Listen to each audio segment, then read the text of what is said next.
It's your girl Bondy Blue. So let's go ahead. Let's go ahead. Hey everybody, what's up? It's your girl Bondy Blue. Okay, follow me on Instagram and let's get into the video. Right? What's going on, people? Hi, everybody. We're back. And we're black. Y'all, we got to talk about some stuff. And we're not going to be here long. Listen. Hey. Yeah. Smile, bitch. Come on. I'm living my best life. I ain't going back and forth with you niggas. I'm living my best life. Hey, I ain't going back and forth with you niggas. That was my shit when that came out. That 2018. When I quit my job. Stick it, baby, do it, baby.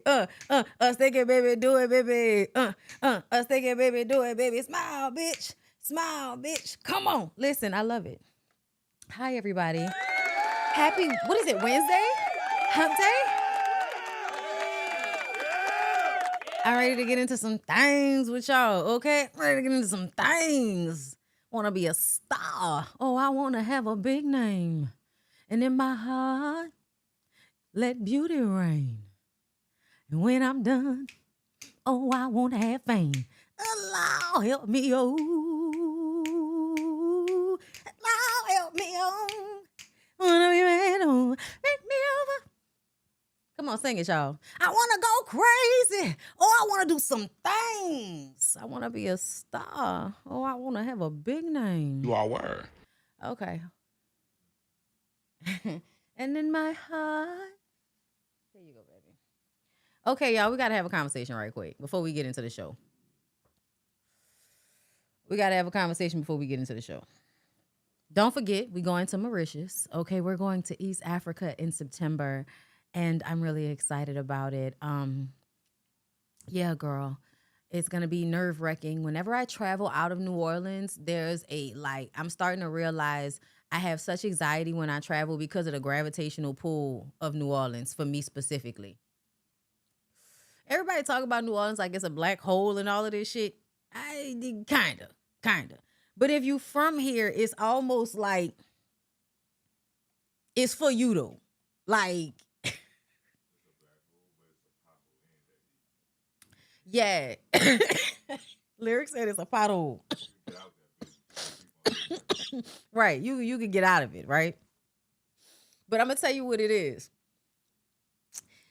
I actually feel it like pulling me. Like, and when I'm trying to leave or I'm going somewhere, I'm somewhere else, I feel like a lot of anxiety in my body for no reason. Like, there's no reason to actually feel nervous, like heart racing and shit. But that's how I feel when I'm leaving New Orleans and going somewhere. And then I'll be there for a while. And when I'm there for a while, I'm like, oh my God, I don't want to go back.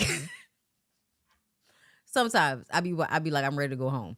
Like, for instance, when we went to the DR, and then all the times I've gone to Florida, every time I'm like, I need to be around who's playing Frankie Beverly. Where's the black people music? And I like Latin music. But my God, on today, the way there's no, black culture in some places for real, like, and I mean black American culture, not, Yes, and I'm talking about Chicago. That's the states, though. I'm talking about when you go to other countries where there are black people, but they don't have the same black culture, so they don't play our music in places. Yeah, and it's like, I don't know what's going on, but I need to hear Tevin Campbell. Like, I don't know what's happening, but I need to hear Tevin Campbell. I need to hear Frankie Beverly and Maze, bitch. Like, I don't know what's happening. I need to hear Alexander O'Neal song, okay? And I didn't realize because, in the black community, like, we know our people. It is not like that when you go to other places, y'all. And I very much be missing it. So it's a spiritual thing. It's a real thing, you guys. Like, New Orleans is, it is what the people say it is, okay? It is what the people say it is. Okay, I was eating my food, so don't judge me. Lyric had brought me food, okay? Right before I came up here, and fucked up my lip gloss. Okay, it's not my fault. It's his. Blame him. Okay. Remember, at all times, blame the man. It's always the man's fault. Remember that. Gotta balance this shit out.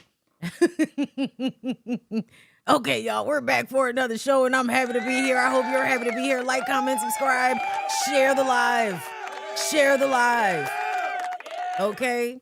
And of course, you should tip her. You should tip her. Okay? Then also up here, don't forget, I have merch because the community is in fact not okay.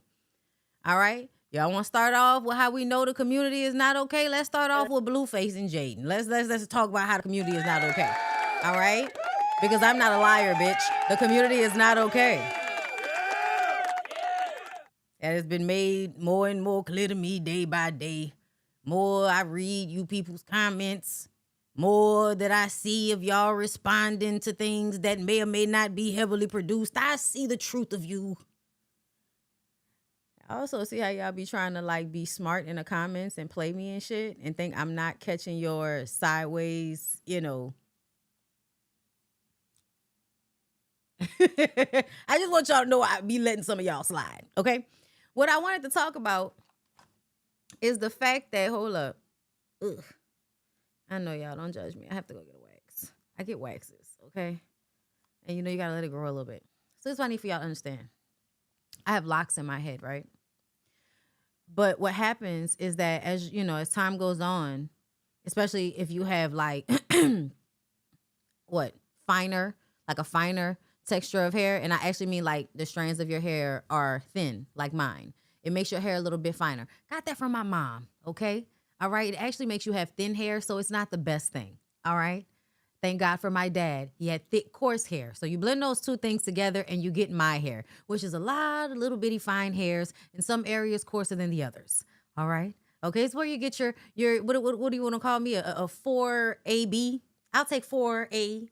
You know what I'm saying? I'll take a 4A, right, on that chart that y'all use. But I need y'all to understand something. Because my hair is looser, as time goes on, when I don't have a retwist, the roots of my hair come out. And it's just hair, so it looks fuzzy. And depending on the texture of hair that you have, this is acceptable, okay? But I'm right at that threshold of if your hair not being slicked back is considered acceptable. Because if you have a 3-something, if you have a wet and wavy tee of hair, you can have your shit be loose and people don't feel like you're unkept in the same way. Okay? So for me, when I pull my hair back, it's still my locks being pulled into ponytails. But because I have such thick roots, it doesn't look like locks. It just looks like I pulled my hair into a ponytail and my hair is loose. But it's the roots. It's the roots. And I think, you know, I be feeling like you can't tell that they still locks on the end. You know what I'm saying? Like, I don't know. But, you know, no tea, no shade. I've seen that comment more than like 1 or 2 times at this point. And I'm like, are you seriously asking me, like, are you like, is that like, because I'm like, does it not look like I have locks? I don't know. Just because I put it into ponytails? I don't know. But I did want to have a conversation with y'all about that. I have locks, okay? I do different styles with my locks. They're always still locks. I don't know. Pulling them into 2 ponytails, it kind of throws everybody. It throws everybody off a bit. I like it because for the growth, and because I will have like pieces that come out of the lock and then it starts to like thin. You know what I'm saying? Like the hair that's on the sides, these ones on the sides is like the lock hangs on to all of the new growth. And then that's why I'm like, I have to go get an inner lock. I can't even get like just regular twists all the time because as soon as I wash my hair, and I have to wash my hair because I work out, and I'm sorry, I like to wash my hair. Like, I'm one of them people that like to feel the water on their head, girl. Like, I like to get in the shower and just wet my whole head. I do often. It's probably why my hair grows so fast. I really, yeah, I wet that shit. Okay. I'm quick to wet that shit and towel dry it and then, let it be out and air dry. And my hair don't take a long time to dry because it is thin. It's not that thin. You know what I'm saying? Obviously. Like, girl, it's a lot of thin hair. It's just a lot of hair. Yeah, I didn't understand why everybody seemed to be like confused about it. But I guess I don't know. I don't know. Like, I only see about 2 or 3 white faces in these comments. I don't know. Okay. So sometimes I be, and it's also something like I'm getting used to. Like, I'm getting to get used to where it's at. I love it though. I like that I cut it in a bob. I think it's cute. I think it's growing. I think since I went back, dark, it's still, like you can really see the texture of my hair more, which I love. Right? Like, yeah, I'm feeling it. It's a vibe for me. I'm fucking with it heavy, to be honest. But choices.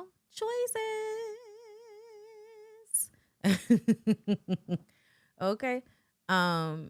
You think not bleaching your hair helps? No, I bleached my hair and it definitely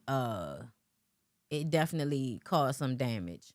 So I'm gonna be honest, I would not suggest it, but I also feel like some people's hair can withstand being bleached and their locks not falling out eventually. And that's what happened with me. And it's because the hair is like, once it's dead, it straightens, right? Once it straightens, it no longer wants to lock and it'll like fall out when I wash. So that's why I was like, oh yeah, no, we have to go back dark and we have to cut it. Cause I like healthy hair. I don't care about length like that. I'm more so like, I need this shit to look healthy. That's what's most important to me. That my hair not look dry and shit. So, girl. Okay, but the locks are good. They're good. They're good. You know what I'm saying? Girl, I do all kind of shit. Be spraying water and Florida water in my hair. Okay, bitch, smell like a listen. Voodoo hoodoo Larry. Voodoo hoodoo Larry. All right, y'all. We starting the show. Thank y'all for fucking with me today. 430 some odd people in here. Please like the video. Like it up. Okay, all the black women's. What's up? Everybody else, hey too. I just be wanting to say hey to us, just every now and again, just a little special hey, girl. Hey. Oh my God, I do want to show you before we get into this bullshit. I want to show y'all somebody's page on Instagram that I'm obsessed with. Can I share that with y'all before we get into this? I'm gonna do it anyway, but I like to act like I'm giving y'all a choice, like people do at concerts. Can I sing that for you? Listen. So I know a lot of y'all know about the hoochie historian, right? Girl, when I tell y'all I love me some hoochie historian, like, oh my God. And because there's only like a few people online for real that know how to curate a specific type of black vibe that resonates with me so much. And I didn't realize how much, because I'm classy based, right? Like, and when I say I'm classy based, y'all, shout out to Funky.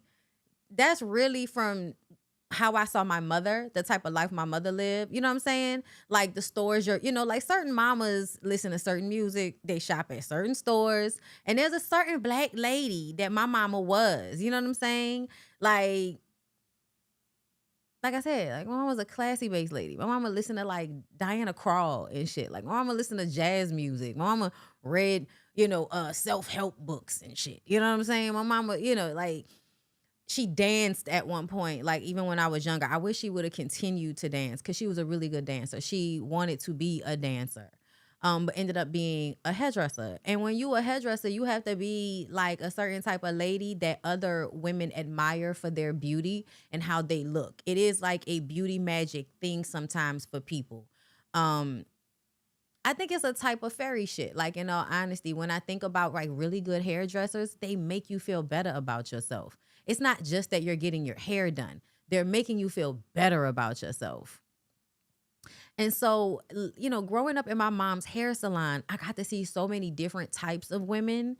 And I really, it's one of the blessings of my life was growing up around all of these different women, like from, different socioeconomic standings, very educated women, and some hood women. You know what I'm saying? So really having a good view of a whole bunch of different types of women, to be honest. And I just have an appreciation, period, for Black womanness and how we developed it under all of the pressures and the bullshit that we've gone through. Yes, my mama gives a less problematic Felicia Rashad tea. My mama gives Claire Huxtable tea. Like, you know what I'm saying? And I mean on like the superficial level and like the deep level, as far as like being a business owner and being very successful, being very well liked, being very well respected, always being somebody that is able to make sure she's okay. No matter what, my mom is somebody, is gonna make sure she's okay. Mom was a Capricorn. Okay. So this video, girl, I had to show y'all this slide that she put together because I love when people do this. I love when people put a bunch of slides together that make sense to the people it makes sense to. Okay? Love this shit. Okay? Shout out to the moms of this era. Okay? That was real classy base. Okay, bitch, shoulder pads. A real soft tee, bitch. Okay? And that's another thing. My mom doing hair, but my mom specialized in making sure that your hair grew and it was soft. And in the 90s, when my mama's shop was popping like a motherfucker, my mama didn't do hard hairstyles. So that's another reason why she had a certain type of middle ground clientele, because my mom was the person that you went to when you went and got all of them little trendy hard hairstyles and it broke your hair off. And now your shit broke out in the back. You start coming to my mama. And about, I'm going to say, give it 6 months. And a roller wrap is plucking. Remember how Khadijah's roller wrap used to be like this? Girl, that was me. That was me. I knew that was Vesta. Girl, I knew that was Vesta. Girl. Listen, girl. Girl. The way, y'all know people be like trying to act like Arsenio Hall was, because he was friends with Eddie and he had the rumors about Eddie. I don't give a fuck what they say. I heard 2 things about Arsenio Hall that make me feel like whatever he is, he's fucking women. Okay? I don't give a damn. Whatever it is. Because listen, have y'all heard what I heard about Arsenio Hall?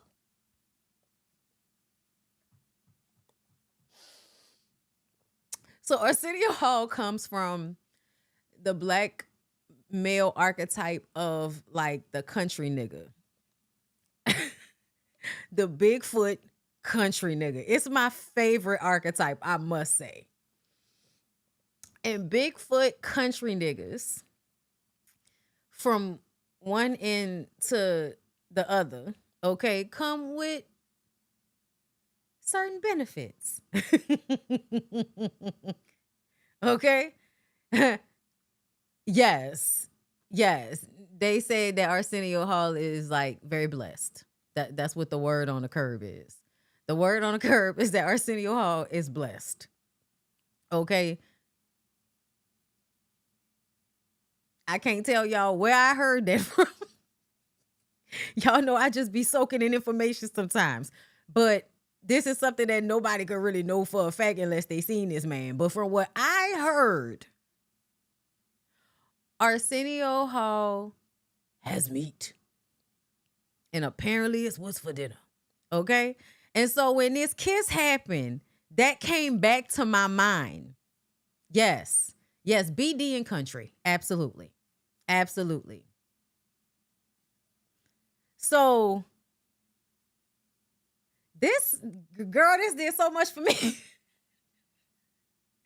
And another thing about it was Vesta. and the way he looked at Vesta. And the reason why is because I've been noticing this lately, y'all. We thought women that were healthy were fat when we were growing up. Millennials? Yeah. When I go back now and look at like Jill Scott in the Let's Take a Walk video, that lady is not fat. She looks healthy, meaning she's not thin. We have kind of skewed the perception of what healthy is supposed to look like to where we just want people to look really, really thin. But I noticed this about some of the women from these, TikToks I was seeing from white women and black women going back to the 90s and the early 2000s and looking at women that society told us were fat and looking at them now. Y'all, another great example of this is Kate Winslet in the Titanic. Do y'all remember that? Y'all, white people was calling Kate Winslet fat when she was in the Titanic. And really, she looked healthy. She looked like she was eating. She didn't have any bones or ribs protruding from out of her skin anywhere. And I realized, and I'm not saying it's unhealthy all the time, y'all. There are some women that are naturally thin. These women are usually models because they just naturally have that physique. But the way we've been skewed to see women that are just simply healthy as fat, we need to unpack. Jack A from Tutu, you not fucking lying. Countess Vaughn when she was in on Moesha. We had a very skewed version of what a real woman is supposed to look like, right? And so when you see a woman with like a full face, like, you know what I'm saying? Like, she not gaunt, right? And the titties are sitting and the face is flushed. There's blood in her face because she eats. You know what I'm saying? And this is why I love like a certain era of clothing, because they made clothing that worked with a certain body type. Now, like, I feel like when Fashion Nova and all of that happened, like, I remember shopping at New York and Company, right? Mom is classy base. So, like, just regular clothing had structure to it. The pants that you would get to just kind of run around in, that you would get from New York and Company and them. Y'all remember what I'm talking about, right? It's got good elasticity in it, goes up appropriate amount over your, your belly. Because essentially women are supposed to have like an extra amount of fat around the womb area, right? It has something to do with fertility and all of this shit. Okay? And it's not to say that any one body type is the body type to have. But again, I just want to refocus on thinking that women who have a healthy amount of fat on their bodies are fat and unhealthy and they should be thinner. Yeah, that's because everybody's not supposed to be like that. Queen Latifah was another one. Fuck. Anne Sinclair. Like, when you see how thin Sinclair was before, like season 3, she was actually very thin. These are also like tall women as well. And then like with Topanga, with the shorter girls, they just have big boobs. It's like you have to have a very specific body type in order to have these things and not be called fat. Yep, anyone who was over 5'7" was considered fat. The fact that the fucking store was called 5'7" is criminal. How dare you put those types of constraints onto growing women's bodies? That's crazy, y'all. We got to unwrap our mind from this shit. Yeah, no, Fashion Nova is the worst. Oh my God, Bondy, that was my store in the night. Listen, Queen Latifah, My Lesbian Awakening. Y'all, I saw a skit of Queen Latifah on Mad TV playing Cleo. That shit was so hilarious. So y'all, I want to take y'all through this and then we'll get into the show. But like I said, there is, you know what I'm saying? There's a certain vibe going on here, right? Hold up, y'all. Okay, I just want to make sure we can't hear no music. Okay. Do y'all see this? Okay. Right? Thigh, face, skin. And this shit is just hilarious to me. But also, I think this is like representative of women being turned on by men and not us always like fawning and playing hard to get when it comes to sex. That's another thing, y'all. The things that we were taught were the way to court or go back and forth with men. Yeah, no, it was actually rape culture. Why would one be teaching you to pretend like you don't want sex? It's so that it'll be confusing when you do and when you don't. The mind games that motherfuckers have played on women and made like the norm, and even men, because I feel like I've experienced with men wanting you to act like you don't really want, or wanting you to not really want the sex. Like the idea of convincing you to have the sex is more of a turn on than you being like, yeah, pull that dick out. What's up? Because I've always been very enthusiastic about my shit. So, you know, I've noticed how when I was enthusiastic about it, you didn't like it as much. But when you felt like you was playing me, then you was all in my face. But when you realized you wasn't playing me and I was going to do what the fuck I wanted to do, then all of a sudden, you know, I'm a hoe and feelings are hurt. Yo, every experience I have with a person teaches me so much if you're willing to pay attention to people and how men will show up. So when a woman actually wants the sex, y'all make them seem like they're weird.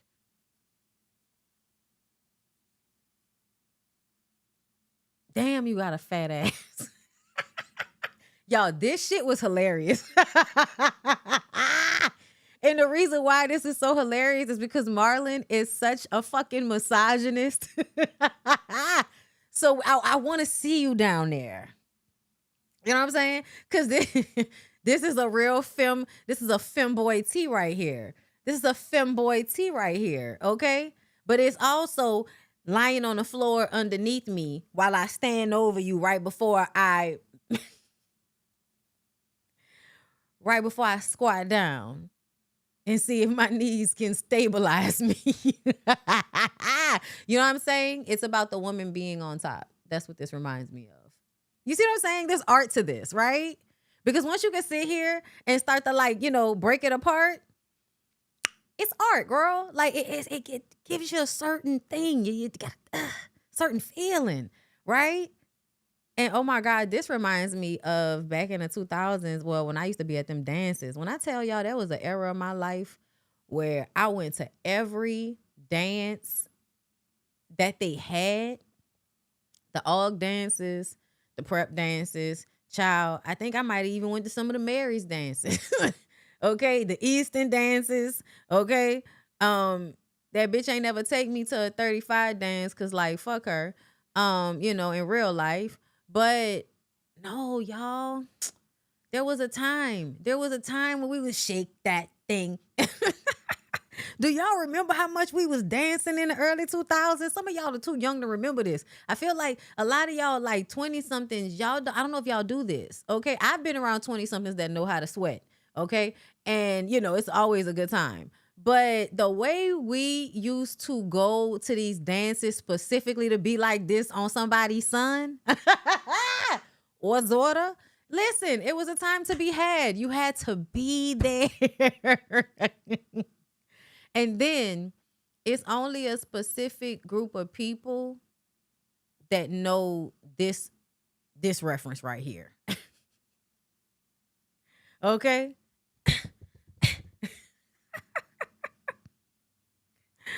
Oh my God. Y'all, that's RuPaul.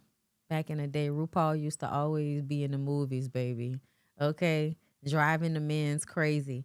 RuPaul was one of the first times these niggas was so confused about if they was gay or straight. And it was I remember that episode of Martin. Y'all remember that episode of Martin when Martin, you know, fucked up and lost Gina because, you know, he's a man. and they were playing cards, and homeboy was like, ooh, that RuPaul. And they all just looking at him like, this nigga don't know that RuPaul is a man. And that's because when I go back and look at RuPaul, baby, RuPaul and Lila Rashawn looked just alike. Listen to me. Come on, Crooklyn. She was smacking the piss out that boy in a grocery store. Oh my God. And if y'all know this how they be, child. This how they be, child. This shit was everything, okay? Y'all know I can't watch. And this right here? Cause you know nan ho. Been the places I've been. Listen, I spent for about 5, 6 best friends. So you don't know nan. Back when Trick Daddy was somebody you would want to put your feet on his head. Back when Trick Daddy was somebody that you would want to put his feet on your head. Now, let me ask y'all a question. Was this just a photo shoot? Or was y'all fucking at some point? Because this is a very specific type of photo shoot. This is a very specific type of photo shoot for 2 people to do. But what I do know is this is given to attractive hood motherfuckers, which means the sex is gonna be hood nasty. Okay? His breath is probably gonna stink a little bit, but the dick will be worth it. But not for long, because then he'll say something disrespectful right after the sex in order to completely ruin it. And then y'all are back to screaming and howling at each other. What a time to be alive. They look good though, right? Oh my God. Okay, and listen. This is my this is my type of carrying on. I like a. I don't even need my feet to be in your mouth, but I need you to be at my feet like this. Okay, listen, it's worth it, but do you hear me? Yes, God. It's a tenderness about it. It's a reverence. It's a romanticizing of the woman in a way that makes her feel, like I can do all of these self-sacrificing things for you. You're adoring me. You niggas have ruined that. That's why they're not grandmothering anymore and shit. You niggas ruined it. And this right here, girl. Again, I want the dick. I want it. And I want it now. Okay? That's what this is giving. I want it and I want it now. Yes. Like Gomez Adams. Yes. We are very, very got a Mia Moshe around here. Okay? And y'all get the vibes. The vibes are a blowout. The vibes are long nails. The vibes are nose rings and a red lip with a brown liner. Okay? This is your auntie who has no kids. And her apartment is fire as fuck. And she got a real good music collection. And when you go by her house, she drink wine and burn incense and play music and talk to you about the niggas that she be fucking with. Age appropriate, but she be trying to put you on game. You know what I'm saying? That's the type of vibe a hoochie aunt gonna give. Okay, Yanti? Yanti fits into this. Absolutely. These people are never perfect. These people always have problematic views in some way, especially from a certain era. They can be a tad bit of a pick-me, but that's not the hoochie historian. That's why it's about aesthetic, because we can't go too deep. We just got to enjoy this aesthetic. Do you hear me? Do you hear me? CB4? Listen. Candy Alexander in CB4 is one of the best moments in hoochie history. Her rolling across that floor, she went from in a split, and then she turned over and cocked her legs open, and then rolled out of the room so quickly. I mean, my God, on today. Also, this hair, the glasses, the boobs. The facial expression. This is the auntie. I want to fuck him. Shout out to Adele Givens. Shout out to Adele Givens. Do you hear what I'm talking about? Adele Givens is giving, bitch, I work out. Y'all, Adele Givens is another one. Why they act like that lady was fat? Why they act like Trix was fat as fuck on the Players Club? Y'all, why was they acting like Trix was fat as fuck on the Players Club? Y'all, go watch that shit back. That lady not fat. That lady is not fat. Look at the muscle tone on this lady's body, bruh. And she was about this same size on that fucking movie, y'all. Yes, you aspire to be a conscious auntie. And you can be. Because you also have a library of books. Okay? And you have the Great Cosmic Mother and Bell Hooks on that bitch. Okay? You have Langston Hughes and you have Zane. Okay? You know what I'm saying? What did I say? Nails. Lip. Some tattoos. Bitch always got a tattoo of a cherry somewhere. Come on, okay? Rollers. Face. Gun. Leather jacket. At my grandmother's house. Look at the pictures on the wall. That's your grandmother's house. That's not your mom's house. That's only your mom's house if your mom lives with your grandmother. This is your grandmother's house right here. Okay? And Phyllis. Phyllis with an animal print. A good 80s blush line on the cheek that looks exactly like what they would do at the nail salon. Y'all remember the nail salon faces and the shit would be like right? Bitch. And again, cheeks, full face, red lips, titties. Marcus, I heard that a girl got you pussy whipped. Now, Marcus, you don't be pussy whipped. Whip that pussy. Bang, bang, bang.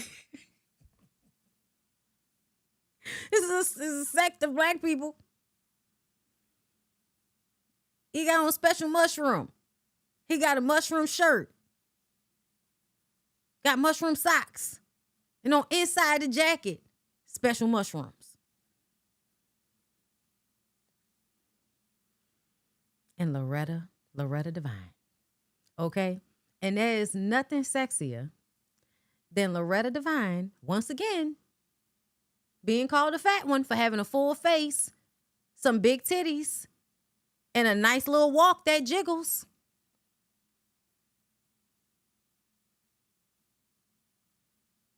This is excellent artwork.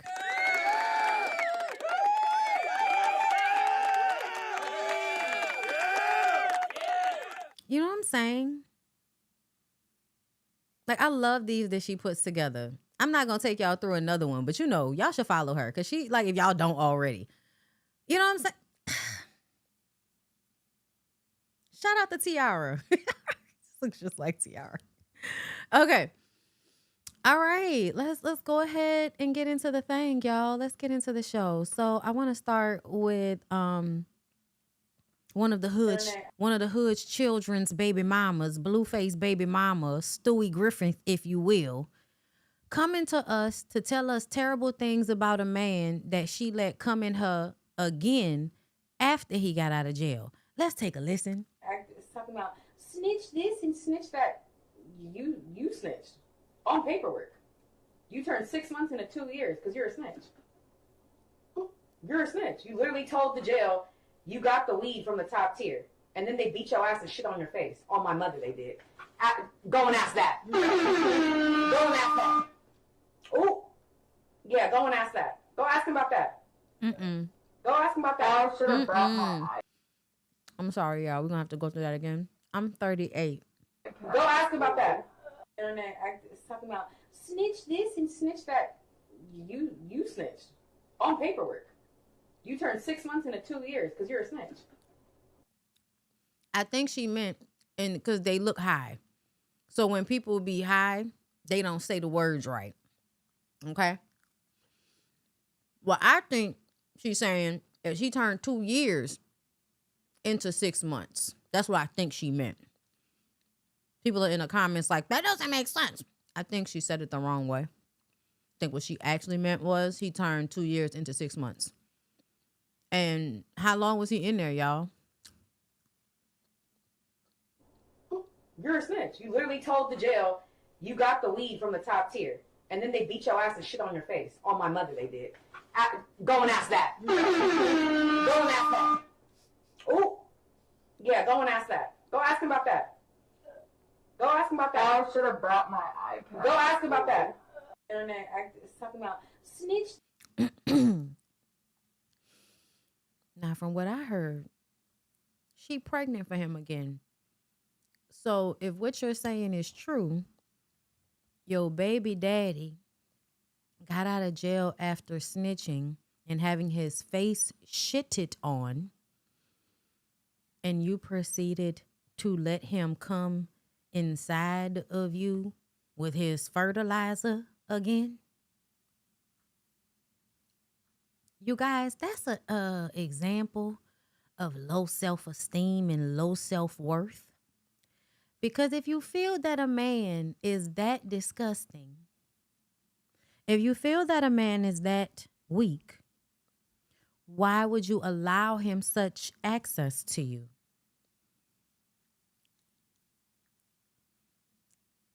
And I guess this, I don't know if she was responding to this or this is his response to her. I'm not sure. And this is just, I didn't realize I would have to talk about these people, but I recognize that some of y'all need to hear me talk about these people. Based on what some of y'all are saying, some of y'all need to hear me talk about these people. Jaden crashed her car drunk driving with her kids in the car. I don't know why she popping it like she's just the mother of the year. Like, literally crashed her car with your kids in the car drunk driving. And then fled the scene.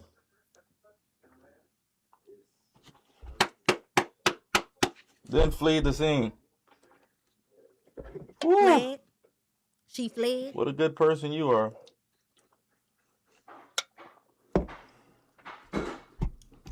Y'all knew that already, chat. Don't act like y'all didn't know that. So I believe that whatever home Jaden grew up in, the cruelty was already in that household, which is why she was so primed to be a partner for Jonathan, who is extremely cruel to everybody he's in a relationship with. He's cruel to everyone. And I'm starting to realize that y'all don't think cruelty is a problem. It is. I'm going to start pointing it out more often. He's cruel, right? And so even though these women are used to the cruelty, and nobody's innocent and nobody's perfect, let's preface it as if that's something that's not already understood. I think it says a lot about how people accept abuse from other people, and it turns them into abusive people. It turns them into bad people. It really, really does. It's very reminiscent of drug abuse, because you see somebody get on a drug and then go from being a healthy person to a sick person, right? Somebody that, is walking around like a crackhead. What that looks like, somebody being a zombie, right? Somebody being sickly and not taking care of themselves and not caring about taking care of themselves because they just only care about this drug. That is how a lot of women end up when they're in relationships with people that are extremely cruel. When people say that Jaden is a good mother, I don't understand the basis for what people think is a good mother. And I'm starting to think that the basis for being a good mother is just that you are there every day. You're there every day and you don't starve, abuse, or really, that's it. And I wouldn't even say abuse, because y'all allow certain types of abuse. But to say that Jaden is a good mother, and I've heard people say that when I've seen the type of arguments that she has with this man in front of her child, I don't know how you can think showing that type of psychological abuse to children is not abuse in itself and bad parenting. It is, because it has a negative effect. They feel it emotionally. The children feel the whims and flows of their parents' emotions. The people that are in the household with them. It don't even have to be their parents. If your mom's in a relationship with an abusive man, that is something that you're also taking the child through. I don't know why people don't understand that. But these two people are in a relationship that I think is honestly, it's usual on some level. Like it's kind of like common to see girls going back and forth with men who are cruel to them. And, the women are, they cruel to other people. They cruel to their kids. They cruel to themselves. And a lot of the times it's because they're like addicted to these abusive relationships. They also have skewed perspectives on who women are supposed to be in this life and what women are supposed to deal with and how men show up. They have I'ma just have to take, I have to, it's what it is. So I'ma just have to take what it is and deal with what it is. And I'ma do what I'ma do because it's fucked up anyway. And there's a level of emotional, like dishonesty. Like you're being emotionally dishonest. You're kind of having a very like immature response to this shit where you're like, well, fuck it then. When it's like, it's just your life. Like, it's just your life. And that's the attitude I'm seeing with these people. And it's like, y'all are just crashing up against each other, causing all of this fucking damage with them children right in between. Words matter.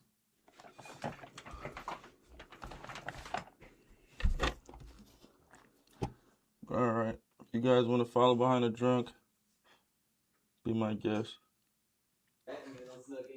Jaden. Here's another example of somebody that's dead in the eyes.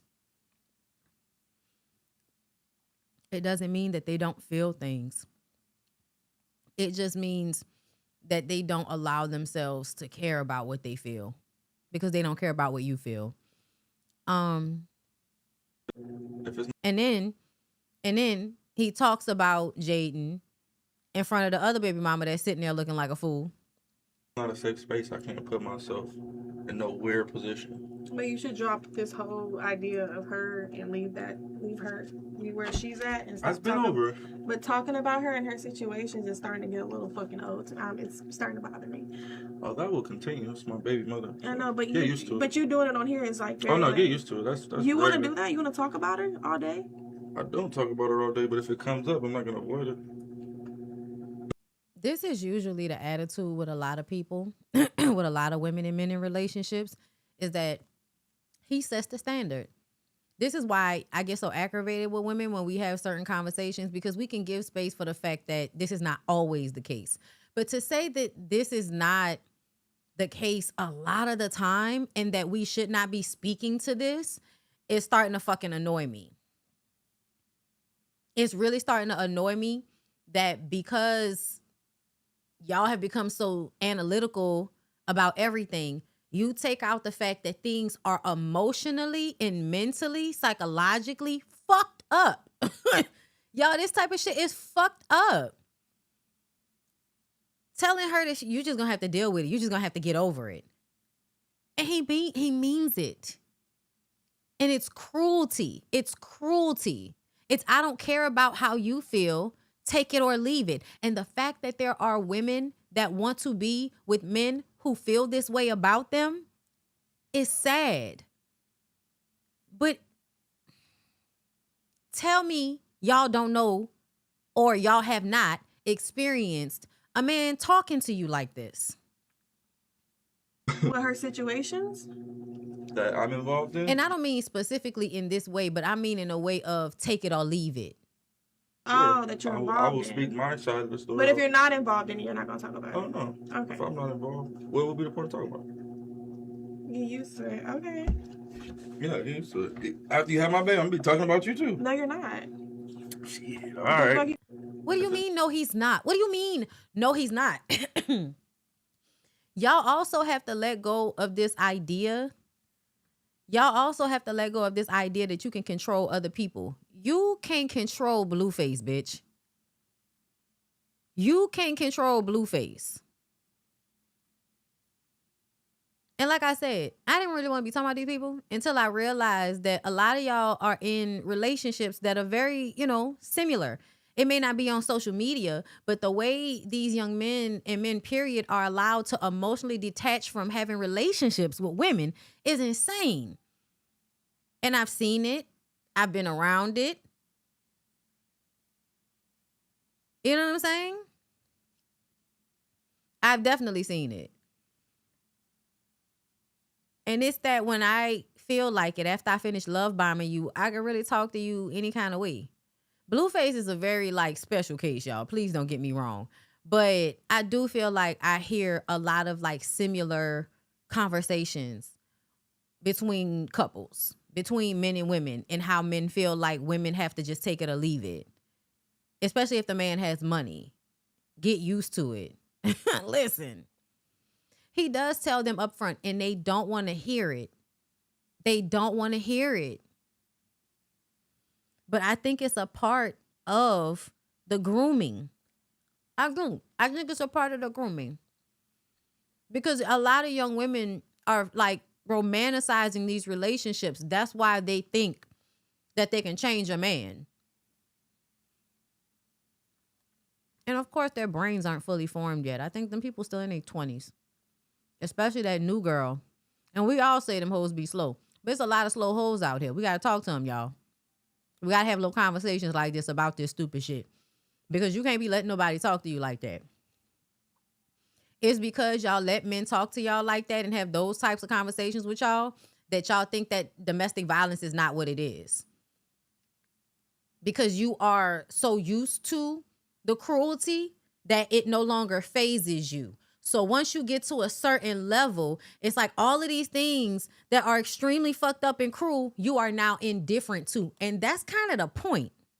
The point is to raise your tolerance for disrespect, to raise your tolerance for dysfunction. That's the point. And this dysfunction is not, it ain't that far away, girl. It is not. I live in Louisiana. It is not that far away.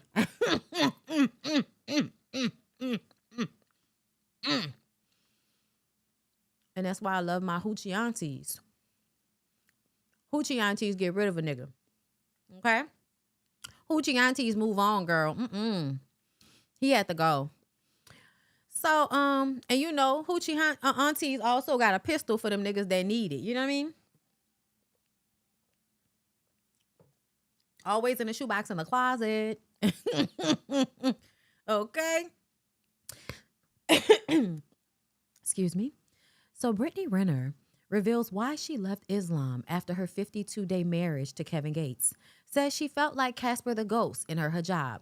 Now, I already gave y'all the breakdown of what was going to happen with this. If you've been following me long enough, if y'all heard me talk about this, I told y'all a lot of women go through this, and a lot of women are going back to Abrahamic religions and Christianity right now because historically, that's what happens when times get hard. When countries are breaking down, when empires are falling and things are uncertain, people tend to cling to what they know and to what makes them feel like the safest. So especially for like a lot of millennials, we'll run to like Nickelodeon shit. We go watch, Living Single 5,000 times and all of that. It's the same type of feeling to where you have to go where you feel like you're the safest. And a lot of the times what you're most safest with is the things that were happening when you were a child and your perspective wasn't as open, right? When you had a more closed perspective of life because you were younger. You get older, you start to see things in a bigger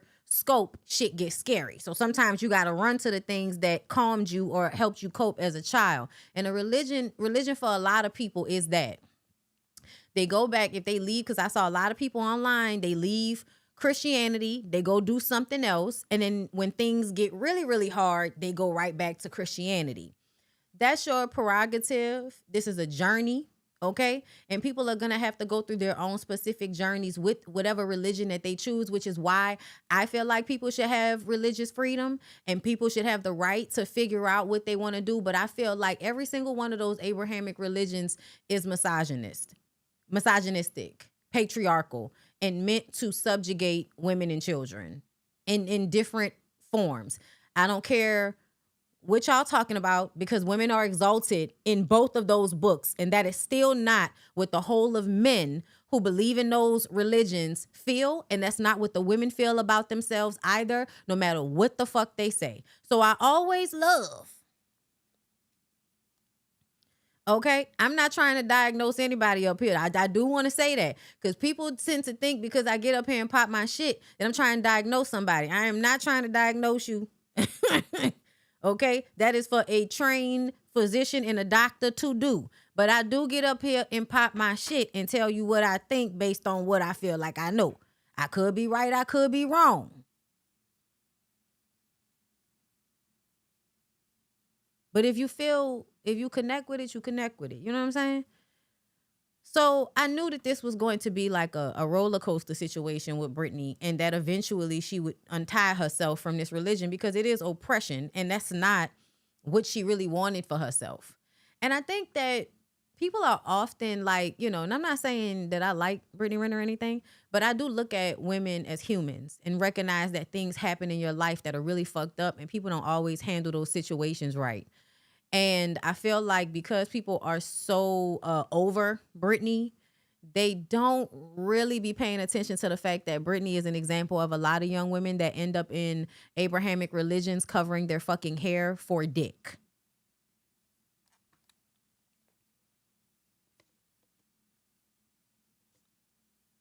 I just wanted to let that sit, because it's not like y'all are not out here. Y'all are out here. Okay? Y'all are some Brittany Renners out here. Don't do that. Don't do that, girl. Are you still Muslim? No, I'm not. I don't practice anymore. I had to wear cornrows to fit in a hijab, and I'm no longer interested in shrinking myself. I was Muslim for like 10 months, married for 52 days.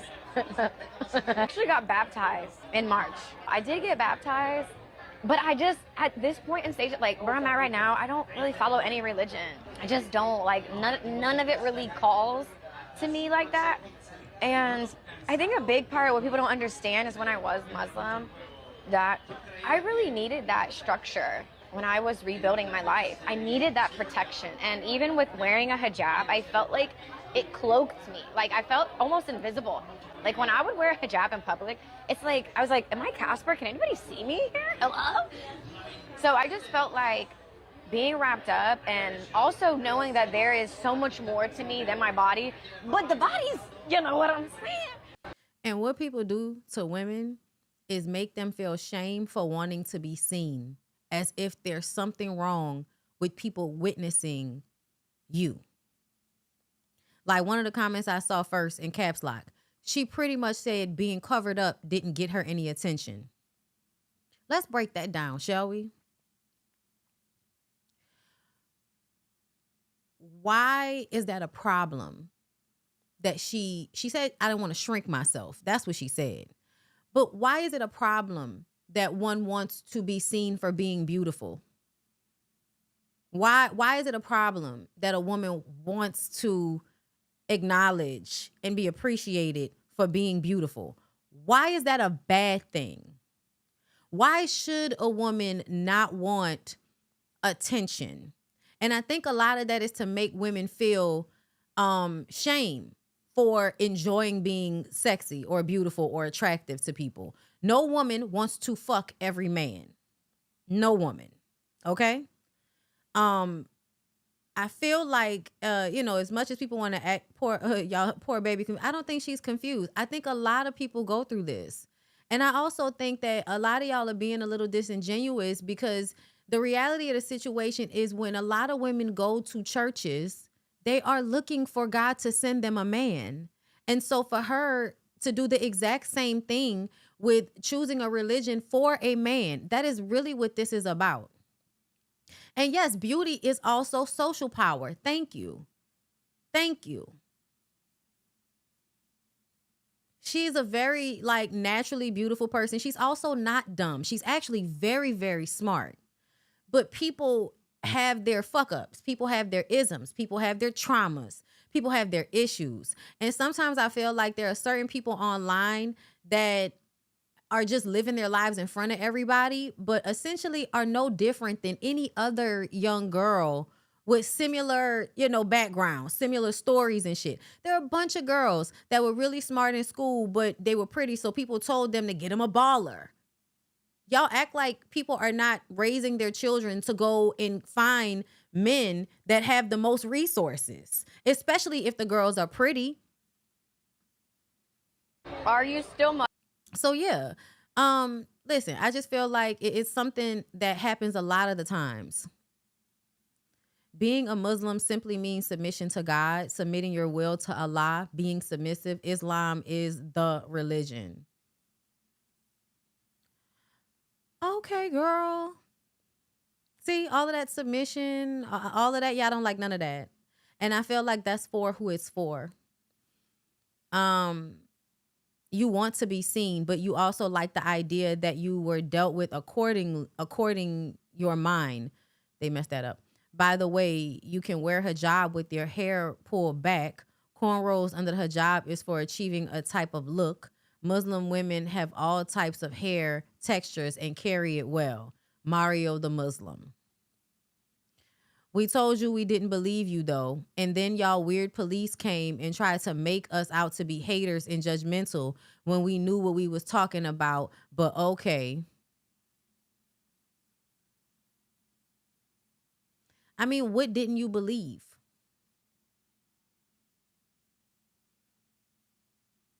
Now, I don't know what y'all, we didn't believe you. What didn't you believe?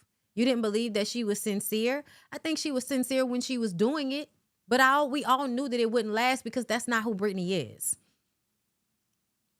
That was not, for certain types of women, there has to be a man that genuinely wants to be with them for real, in order to keep them in those religions.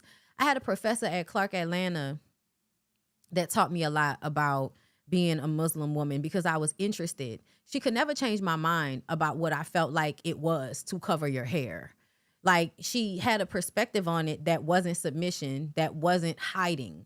But, in this, only my family can see my hair. Nobody else has a right to see my hair. It's like, I really don't care how you try to create the virtue signal in your mind about what you're doing. But the fact that the men don't have to cover their heads and they don't have to cover their hair is always going to be a problem for me in these scenarios, because it just simply comes from a place of a woman can make a man not be good. A woman can make a man stumble. A woman's hair, eyes, shoulders, legs, knees, and fucking toes can make a man want to have sex, violently so. And so she needs to be covered so that the men don't stumble. That is why y'all cover yourselves. Don't fucking play with me. Like, that is what that's about. I respect your decision and your right to do it, but it is about what it is about. And you deciding that you want to go along with that is your own decision and your own business. And I feel like you have a right to it.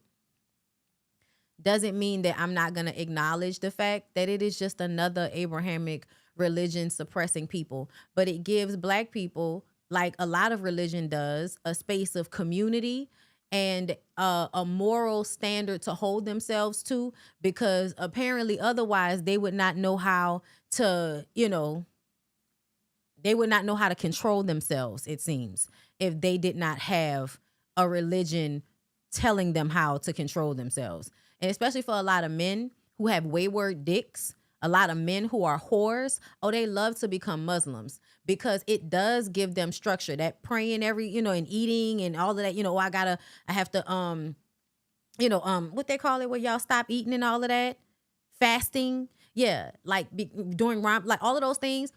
All of those things really do help them have more discipline and more structure in their lives because they can't set it up on their own. So they need the religion to give them that. Fine, that's what you need, right? But also, it gives them access to women who already have the don't fight with a man, do what he tells you to do computer chip already implanted on their motherboard, okay? And so he gets access to women that will allow him to have more than one wife, and women that will not argue with him when he's being an imbecile or disrespectful.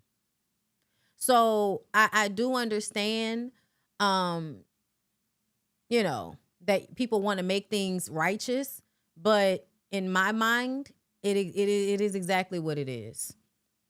It is exactly what it is. Okay. Also, I'm not gonna lie, y'all. Everybody walking around covered up is a kind of scary thing to me.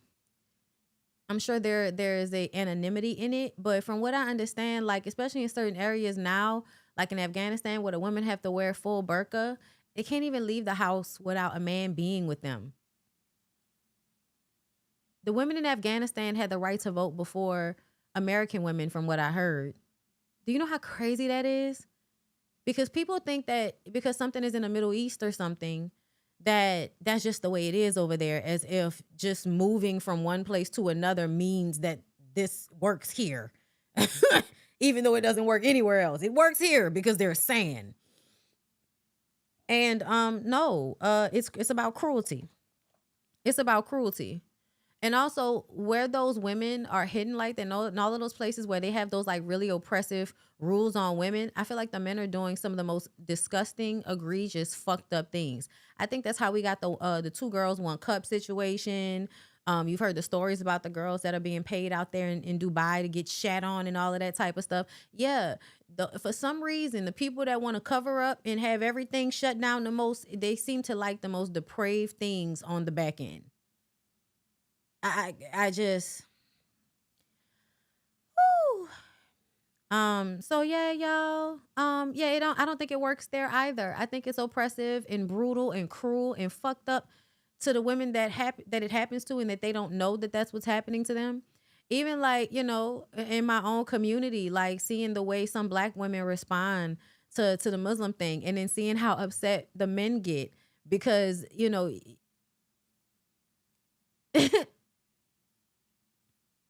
because I'm gonna just be real with y'all.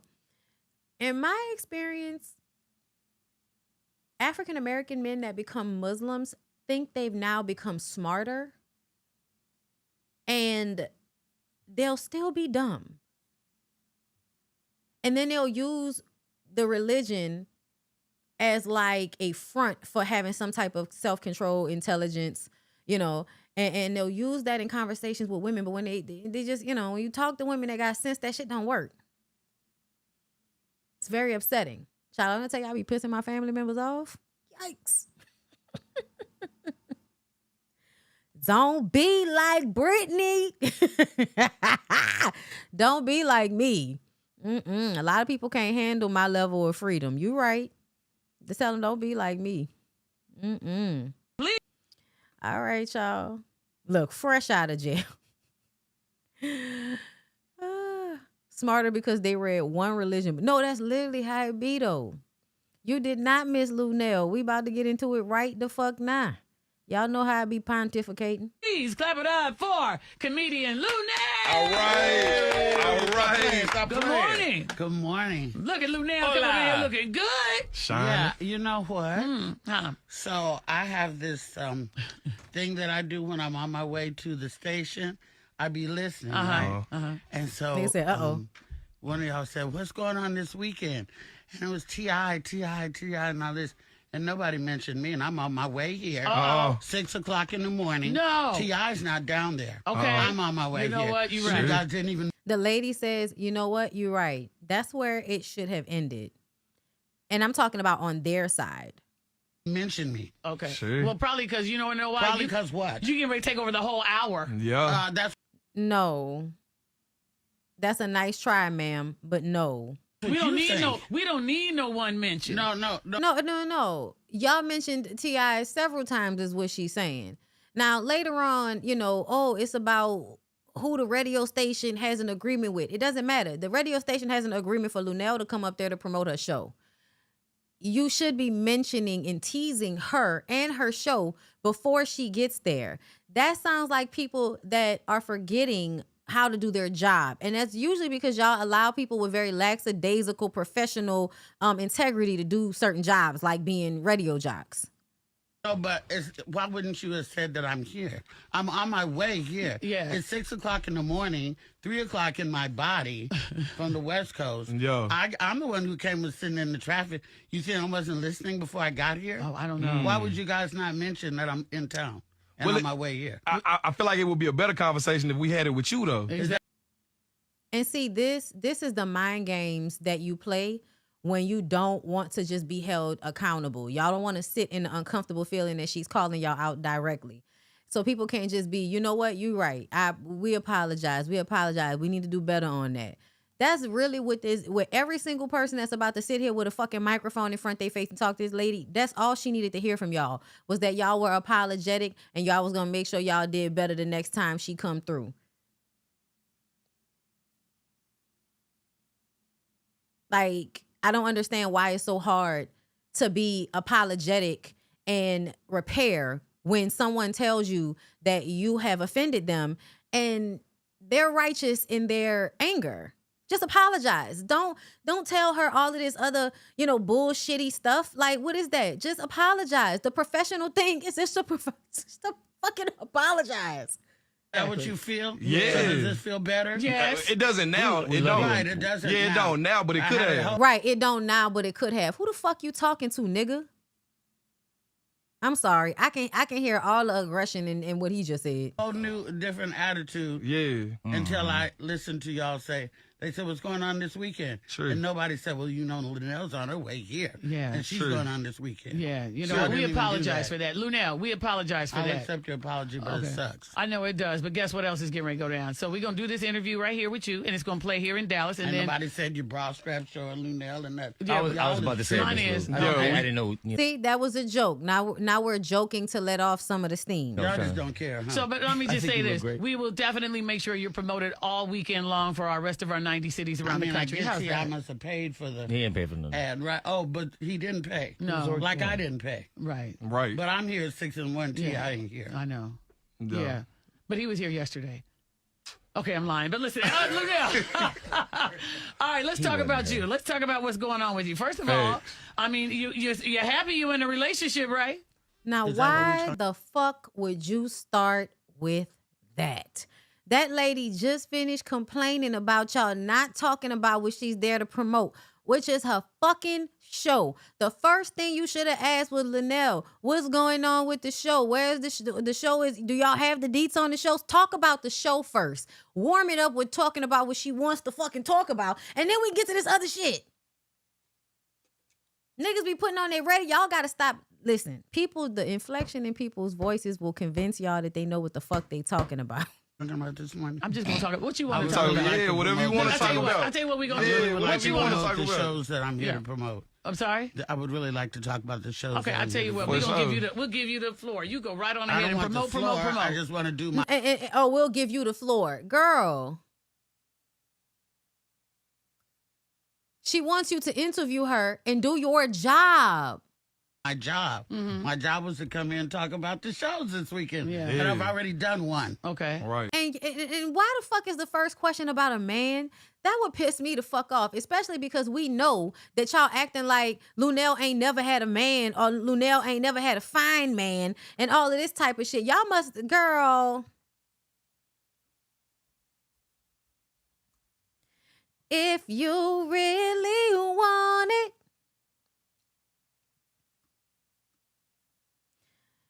y'all gonna stop playing with Luenell.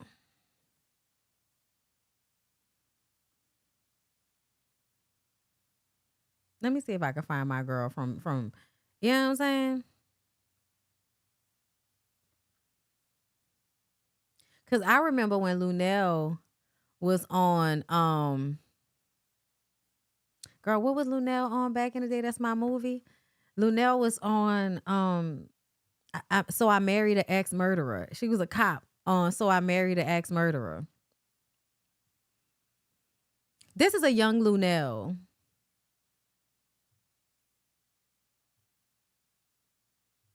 Stop talking to Luenell like she ain't never had no dick before.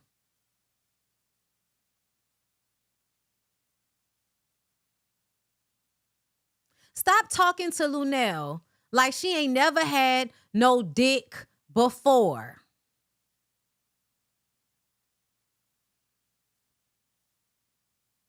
That's how y'all talking to that lady. When y'all start talking about Al B. Shore, y'all start talking like Luenell ain't never had no dick before. Luenell don't even move like a woman that ain't never had no dick.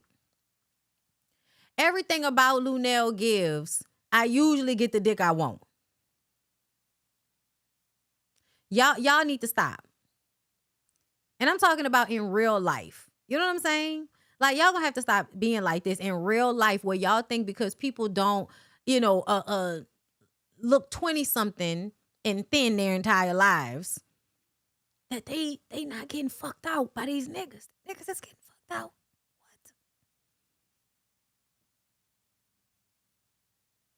What? Which was last night. How'd it go? It went amazing. Cool. They always show up from here in Texas. Yes, and I got family here. They could be here in 5 minutes if I said that. Not the threat. It was a joke. She's seriously upset, but I realize now a lot of people don't know how to like perceive moments that are meant to relieve some of the, the angst. Yeah. Did. We all got family here.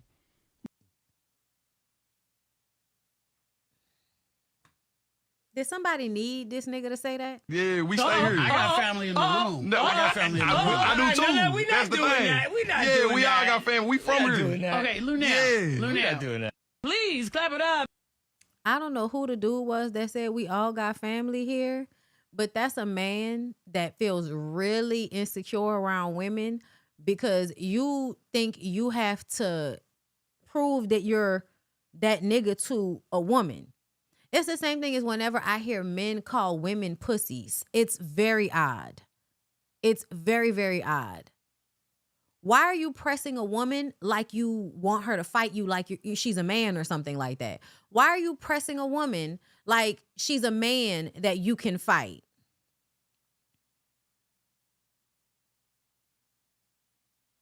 It was not a serious threat, y'all. And it was also, I feel like, showcasing how she felt isolated at that moment, right? Like, it's me against y'all. So I want y'all to know I got people here with me. I got family in town. Don't think y'all can just play on my top in here. That's because she feels like I'm the only person against all of y'all that are low-key kind of playing in my face right now at 6 o'clock in the morning. For comedian Luenell. All right. I swear, Lord have mercy. Like, y'all were in the wrong. Like, repair is not sitting there being all in your feelings. Speaking of being in their feelings, y'all know Boosie. We talked about Boosie yesterday. Get money. I like that. Okay, Mr. $600,000 for a pardon. Mr. Tell the internet that I was supposed to get a pardon for $600,000 and they said they would give me my money back. And I was like, I wonder if the contract even stands. You know what I'm saying? Because if you make a contract that's basically illegal, can you hold somebody to an illegal contract? Because that's the same thing Jamel Hill said. Like, this is like, trying to calling the police because you want a refund from your drug dealer. Like, so Mike Cernovic is responding to Boosie, calling him out. Okay? He says it's too late now, but the way to buy someone off isn't ham-handed pro-issue slop. It would have been to be nice to people, review their projects, maybe invest here and there. Then down the road, oh, I see you posted this. I think it's not accurate. Mind if I explain? What? Is responding to Boosie call out saying he doesn't privately advocate for pardons or accept money to do so. Cernovic says he only promotes pardons publicly and with full transparency, adding that he never recommended a pardon for Boosie or even knew he wanted one. In a follow-up post, Cernovic suggested the way to actually influence someone would have been building a relationship over time, not the ham-handed approach he claims was used in Boosie's case. He's saying that you needed long-term dick sucking on the internet. That's why all of these celebrities are coming out saying the shit that they're saying and doing the shit that they're doing. Nicki Minaj. Right? It took a minute of them Twitter posts to add up to her going sit down to meet with Turning Point USA. In a follow-up post, Cernovic suggested the way to actually influence someone would have been building a relationship over time, not the ham-handed approach he claims was used in Boosie's case. His response comes after Boosie publicly demanded statements from him, Laura Loomer, and several other political figures over his alleged $600,000 pardon scam. This nigga actively is tweeting people on public platforms about something that is technically illegal. I don't understand what level of stupidity Boosie is residing in at this moment. I don't know. I don't understand. I just don't. I don't understand. Laura Loomer said she ain't know him. She said, I don't know you, and I don't know what you're talking about. And everybody was like, she know who he is. And I'm like, yeah, she knows who he is because Boosie has been one of the black rappers on the internet, advocating for Trump at some points. Not a lot, but at some points. So I don't know what Mike's, Cernovic is talking about, honey. Boosie has definitely been letting it be known that he is on you guys' side and he's down with Trump. All of those down with Trump comments. Y'all remember those? I think that's what that's about. Speaking of Trump, child update. We talked about this. They said that President Trump has finally paid E. Jean Carroll $5 million.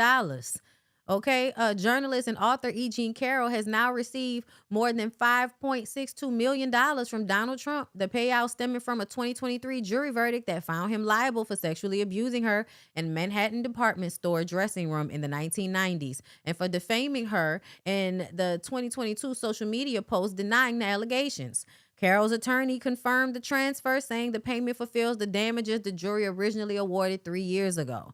The payment follows a federal judge's order last week directing Trump to pay the judgment plus roughly $800,000 in interest after the U.S. Supreme Court declined to hear his appeal of the verdict. Trump had kept the hefty payout in government escrow account while the appeal played out and vowed in a social media post to keep fighting the case going forward. This judgment is separate from a second case in which Trump was ordered in 2024 to pay $83.3 million for defaming her in 2019, a ruling he continues to appeal.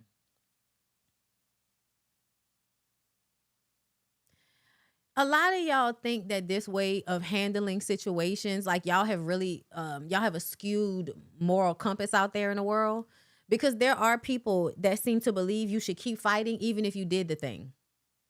They think you should still keep fighting even if you did the shit. And I just don't understand why it's so hard to metabolize taking the L when you did the shit. I don't know.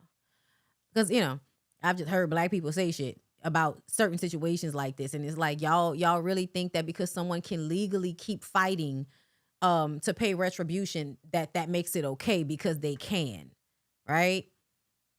Yeah. Skewed morals out there in the world. Girl. Speaking of Trump and pardons, Robert. Let's get to Robert. He's up there. He's on the list. Where is he at? Where is he at? Looking thick in a tight suit. Looking slow and thick in a tight suit. The Chicago Tribune is reporting as a long-shot motion for a new trial remains pending. Imprisoned Chicago R&B superstar R. Kelly has formally asked President Donald Trump to commute his 30-year sentence for an array of sexual misconduct convictions. The request for clemency was made public this week by the Office of the Pardon Attorney. the Department of Justice agency that reviews filings for executive clemency for the White House. Kelly's request, which remains pending, was for a commutation of his sentence, not a full pardon. Online records show. The underlying documents filed with the request were not made public.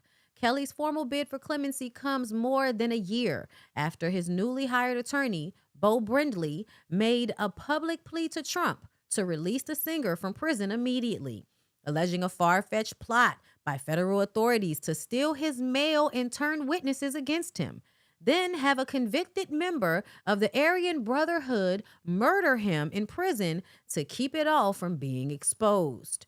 In a news conference outside the Dirksen U.S. courthouse in June 2025, Brindley admitted point blank that he was targeting Trump and that they were actively seeking talks with the White House about Kelly's future. I personally feel like you should not be able to give somebody clemency for this type of sexual deviancy, sexual assault, sexual misconduct. Hiding and kidnapping bitches and keeping them in basements and in rooms is something that R. Kelly likes to do.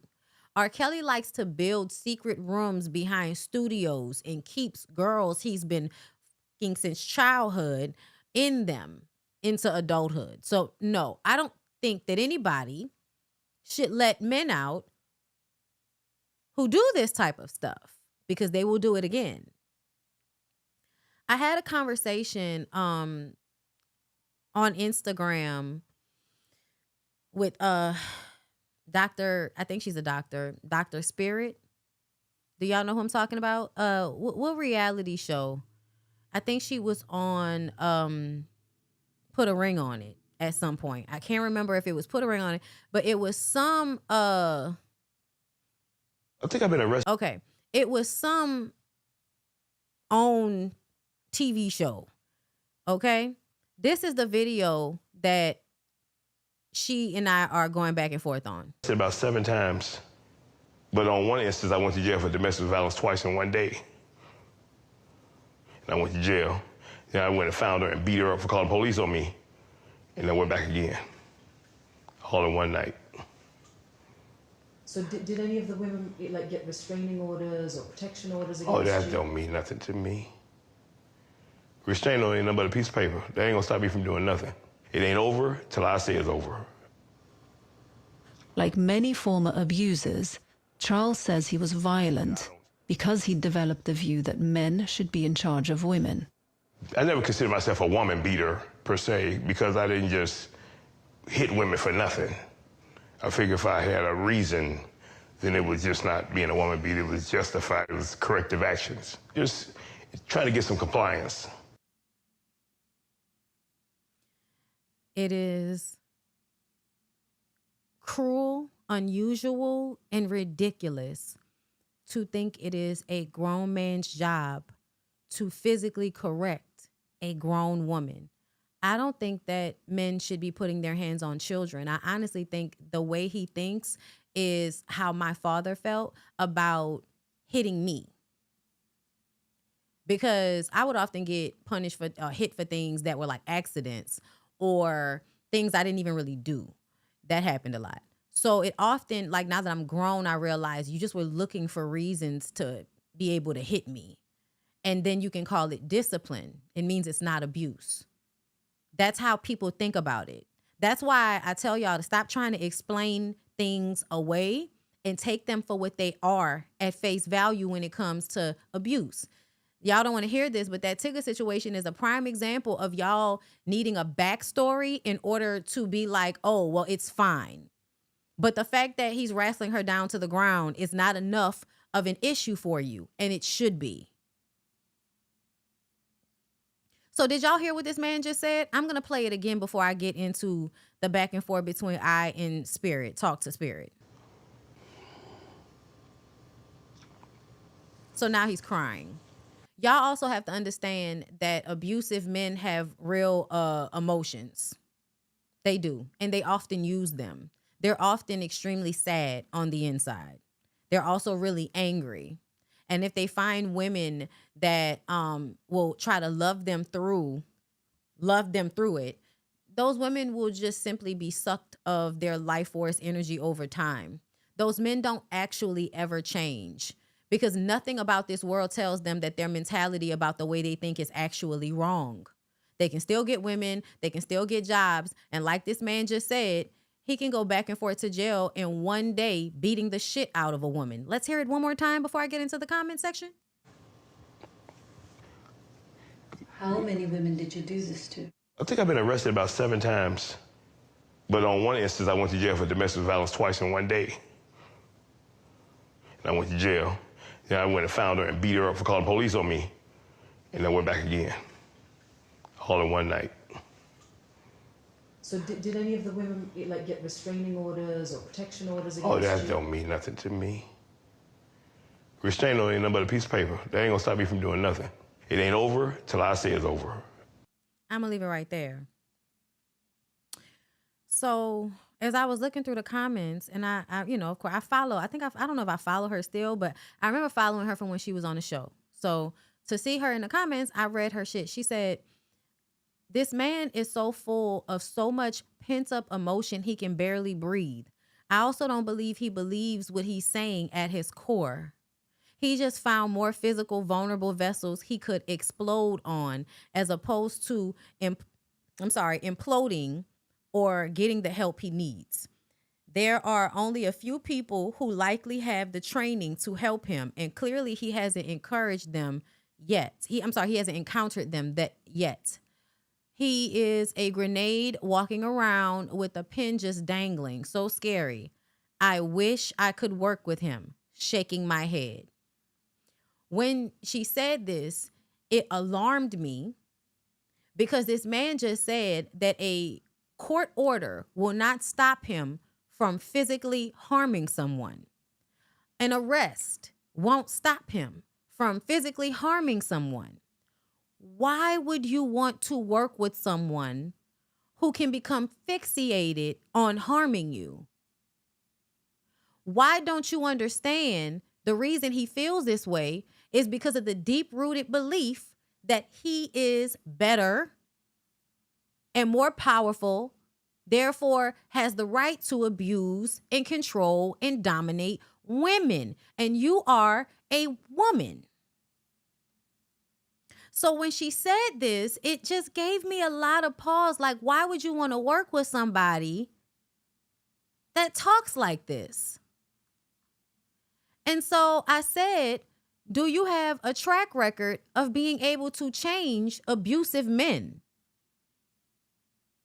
Because the research that I've done and just one or two of the books that I've read, shout out to Lundy Bancroft, is that these men, extremely rare. Do you hear me? Extremely rare that they change. Even if you can soften them as they get older, that doesn't change the cruelty that they are capable of. They just physically can't do it all the time, but it doesn't change what's happening inside of them. And so I asked her, does she have a record of being able to change abusive men? And this is a genuine question, y'all, because like I said, the statistics are not great on that.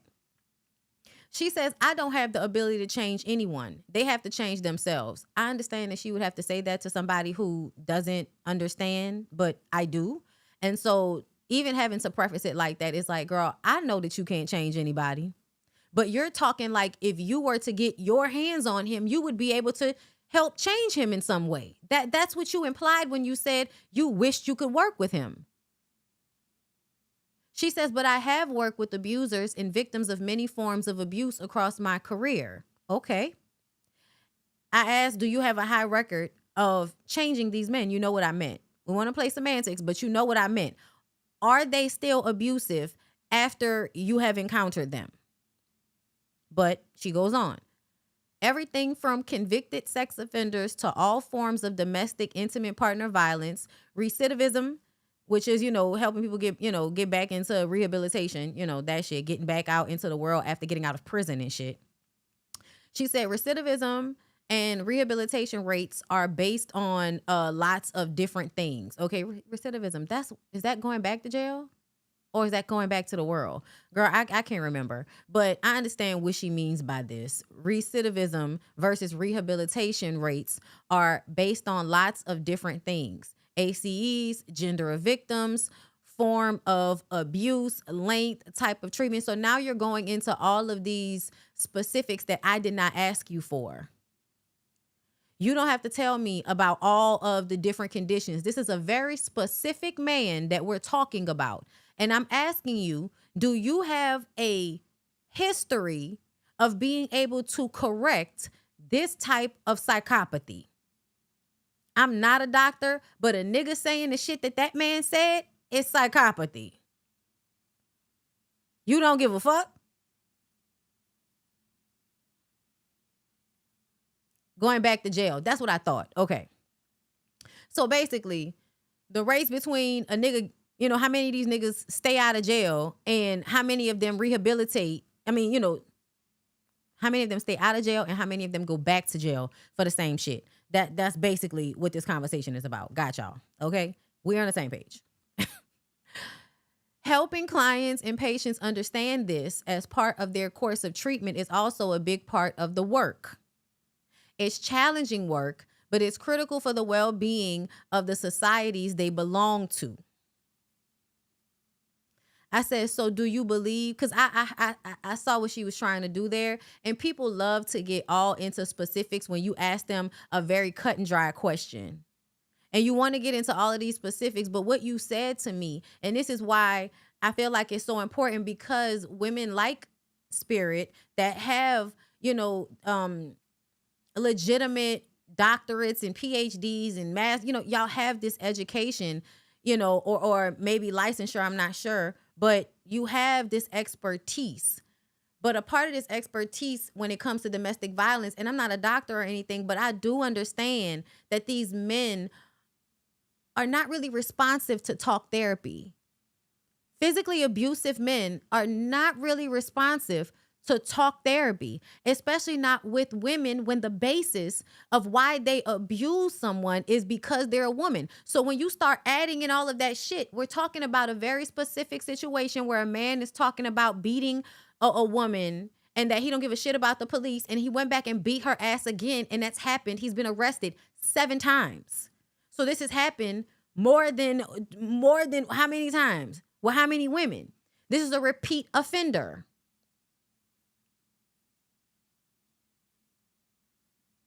I said, so do you believe that abusive men respond to treatment?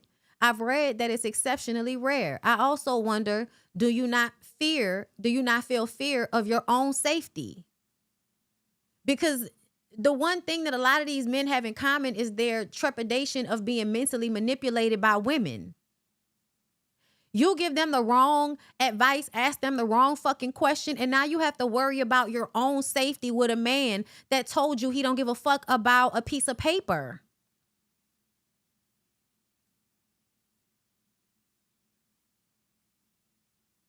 And to me, you were trying to soften how he was coming off. And then you tried to make it seem like you're somebody that can fix him.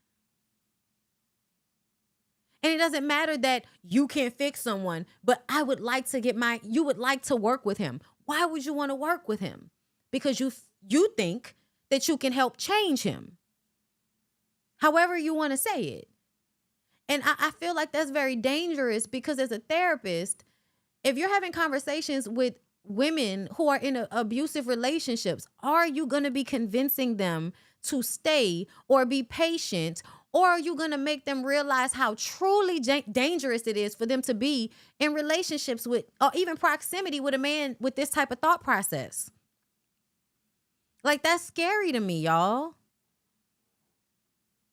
And this was her answer to me. The data tells us prior criminal history is one of the greatest correlations between reoffending. What does that have to do with you and your track record of being able to fix men like this by working with them? Again, you know what I mean? And not all forms of abuse is the same. Do you think you needed to tell me that?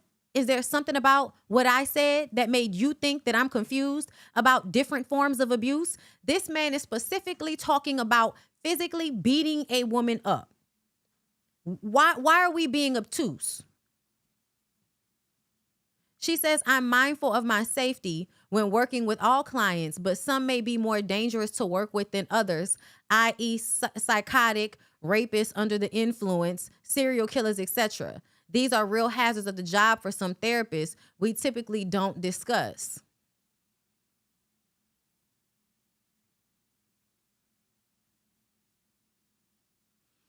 That's very dangerous. I'm starting to notice that with a lot of y'all. That was what I was thinking about when it came to that conversation on TikTok that everybody's been having about that voice memo. Those of y'all that are on TikTok, I'm sure y'all have heard about that fucking voice memo by now. Because my God, every other video is about that goddamn voice memo. There are a lot of therapists, not a lot, but I saw a therapist. I saw women that are highly regarded when it comes to, relationships and things like that, dating. I saw them giving their opinions on the situation with the voice memo guy, and they really truly believed that there was no coercion. And then this escalates to more and more people making videos about how, something's wrong with you if you didn't see that as just cut and dry, clear communication and him letting you know his boundaries. And I'm like, y'all act like men have not been manipulating you out of coochie your entire existence. Why are you? Not only was an alibi for rape, but this is very cut and dry to me.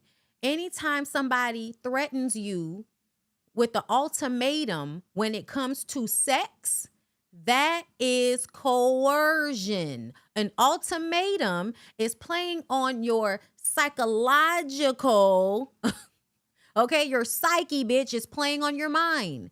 And women, a lot of the times, especially if you've been on a date with a woman once or twice, you would have already surmised if she has abandonment issues. And if you have abandonment issues, a woman can go on a date with somebody once or twice and really like them, and then all of a sudden start ignoring red flags because they really like the person. Men know that.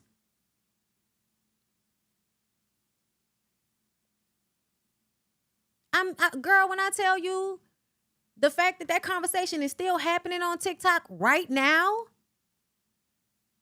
and people are actively online therapizing and talking with this tone that, a lot of people get up on the internet and they have a tone like they know exactly what the fuck they're talking about. So don't mind, they talk as if they're an authority on something. That's why I tell you all the time, I'm just telling y'all what I feel and you can decide whether you fucking with it or not. But I'm not going to act like I am an authority on something if I'm not. And some of y'all are supposed to be authorities on some shit, and I still don't understand where y'all got that shit from. I'm trying to see because I also saw somebody else posted a video. Somebody else posted a video showing that that's something that the manosphere men are doing. And she played an audio recording. And in the audio recording, you can hear he's saying the exact same thing. Yeah, here we go. Here we go. Voice memo guy used was either like a ChatGPT thing, or this is a script that like those bad dating coaches that want to help manosphere folks get with women. This is a script from somebody like that. They're ready. Yeah, play it. Yes, y'all. If y'all don't have YouTube Red, yeah, it's supposed to be balanced. It's not supposed to be a bunch of commercials. But yes, y'all, I have to get paid off these videos. Yeah, I want to hear the voice note that turns you off. Okay, here it is. Listen. Hey, it's Corey. Listen, I just wanted to send you a voice note because it's a little easier. If we're thinking about going over to your place next weekend, and, I'm totally open to that, but I am craving that physical intimacy. What? To see if we're, compatible in that way. So I'd be hoping to see if there's that romantic spark there, just for my own personal sake, because it's hard for me to continue dating someone without knowing if we're compatible in that type of way. And so, up to you. If you do want me to come over, though, and have some wine and get down, then sweet, let's do it. This was posted on around the same time that this started to go viral on TikTok 6 days ago. I validate the perspectives that don't think something like this is coercion, some of the perspective. But as a person who teaches domestic violence education to youth in schools, I don't know means no. Consent can be revocable at any time. Seeking consent in a manipulative way is not consent. And there are many people who feel like this was coercive. I work with victims every day who have been victimized. This feels like one of those manosphere type playbooks. What do you think? Scripted the voice memo.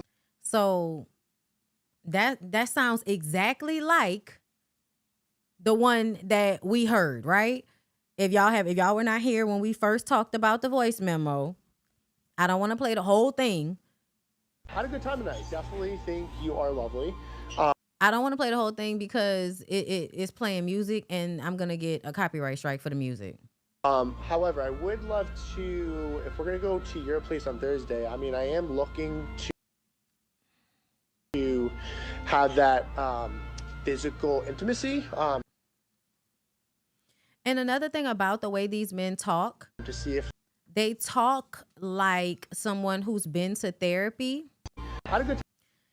They talk like somebody that has been to therapy and learned how to use the therapy language. Physical intimacy. For the first date. Oh yeah, if you come over to my house. Damn. I was trying to see if I can get, because there was one that was cut off.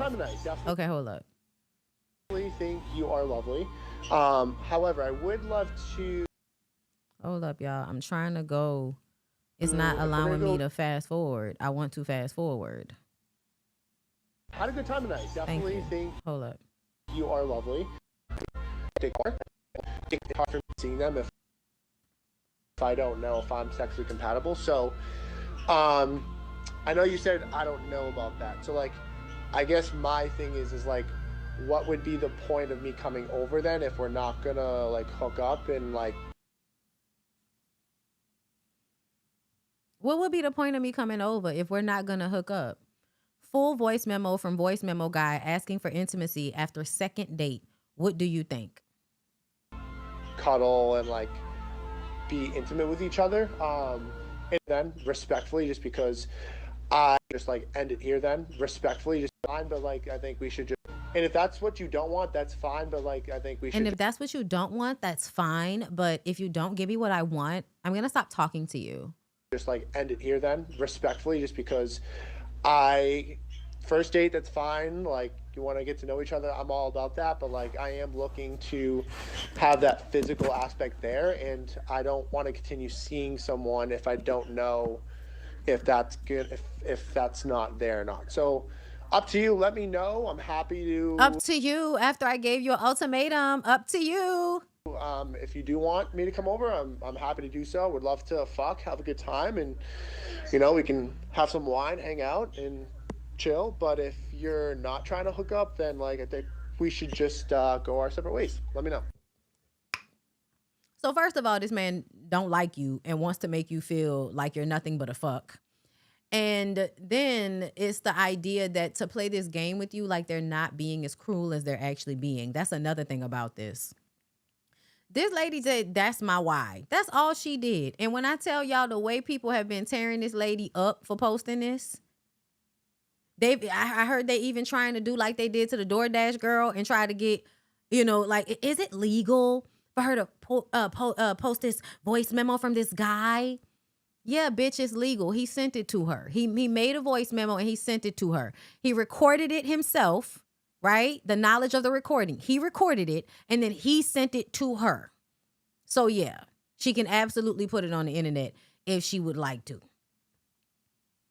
But yeah, to me, the fact that there were so many people that I feel like have really good sense arguing that that was not coercion, that's very scary to me.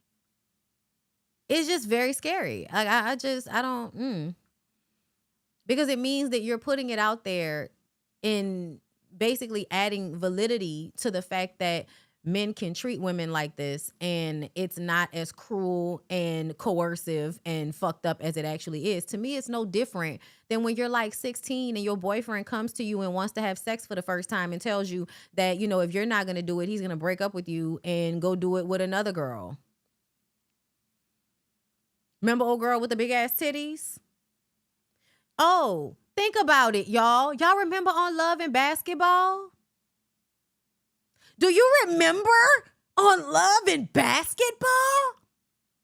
The reason why Sanaa Lathan's character even fucked Quincy McCall is because of big-tittied Gabrielle Union. Homegirl who was willing to send her coochie through the mail. That. And he ain't even, like, you could say, you know, it wasn't even on no, but that's triangulation. He did create triangulation between them. He did.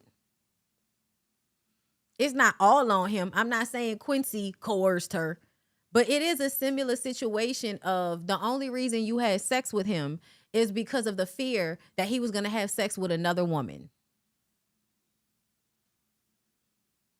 Yeah, that's how somebody who doesn't know his coercion writes a story. I was just thinking about that. Y'all, that just came to me. I hadn't thought about that before. Okay, so I got to get out of here in a minute. So we're only going to do like maybe 2 more things and then I'm going to go, okay? Okay, this. So this is very interesting to me.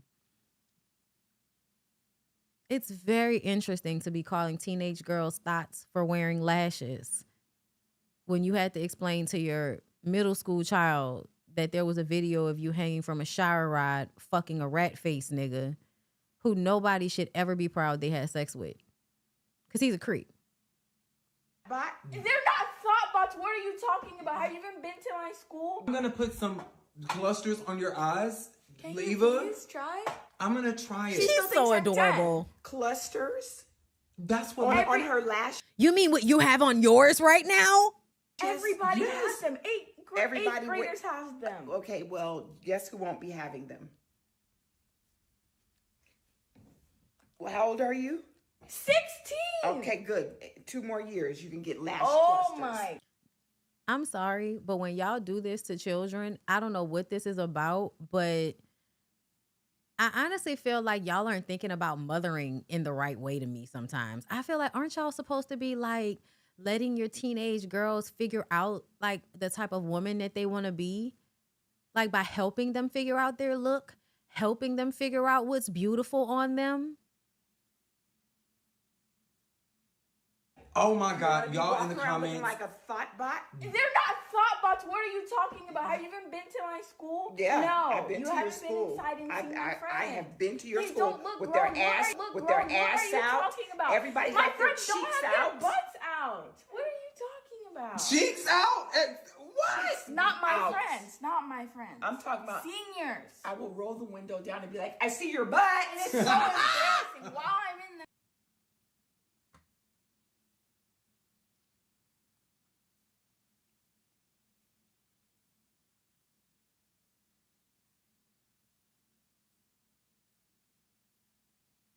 So we went from talking about eyelashes to you talking about teenage girls' asses being out. The fact that y'all think any type of beautification is prostitution in work is like really annoying to me. Like, she's 16. I think she's old enough to play around in makeup and figure out what looks pretty on her. And I also feel like it is not young girls' responsibility to not look appeasing for grown-ass men. Because grown-ass men like young girls, no matter how grown y'all think they look by putting makeup and hair on them. But to me, 16 is absolutely old enough to play around in some fucking makeup. Wait a minute. Cheeks out. Out. Oh, that's in summertime. Oh my God, she said in summertime. Cheek And I want to see what you mean, because teenage girls don't actually have, like, it depends on what their bodies look like. You know what I'm saying? She look like she go to school with a bunch of little skinny white girls. And you let their mamas worry about their cheeks being out. But you talking down on your daughter and trying to add that onto her wanting some strip lashes on her eyes. And you know why she wants strip lashes. You know why she wants to wear lashes, because that girl has big fucking eyes. And a part of making your eyes look prettier is adding longer lashes to them. That's not going to make her an adult. Lashes are not going to make her an adult. It's not going to mean that she's throwing bait out there for a grown-ass man, that he's so confused because, oh my God, the 16-year-old has lashes on. She must be grown. That Asha mean a thought bot. I don't like that. I really I don't. have been to your school. I don't like that. While I'm in the car. Down and be like, I see your butt. And it's so embarrassing while I'm in the car. Wait a minute. Cheeks out. Out. Oh, that's in summertime.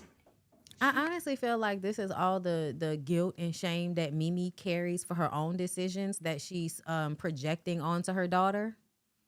Oh my God, she said it's summertime. She meet me out at the school. Stop, don't say that. That sounds weird. A thought bot? They're not thought bots. Yeah, when I tell y'all, it works on my nerves to hear actual sex tape having hoes calling teenage girls thoughts for clothing or makeup. Like, I don't like that, because they're dressing how they, you know what I'm saying, how they think people want them to look. They're dressing like what's trendy and how their friends are dressing.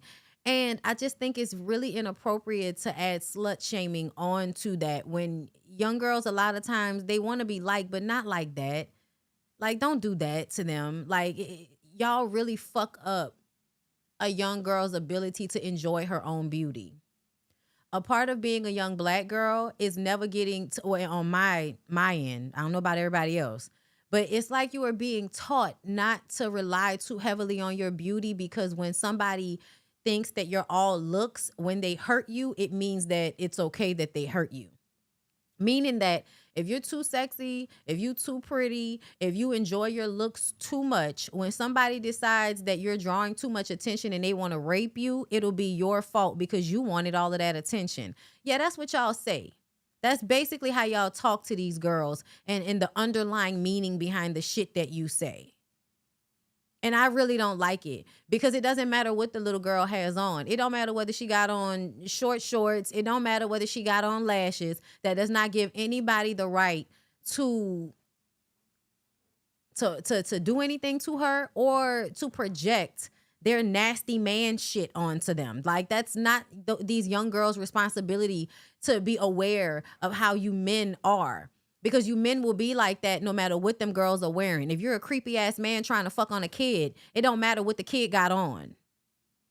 I need y'all to get that through y'all heads. But it's especially aggravating when it's somebody like Mimi that, you know, you had to explain to your child that you had a fucking sex tape with Nico the Freako.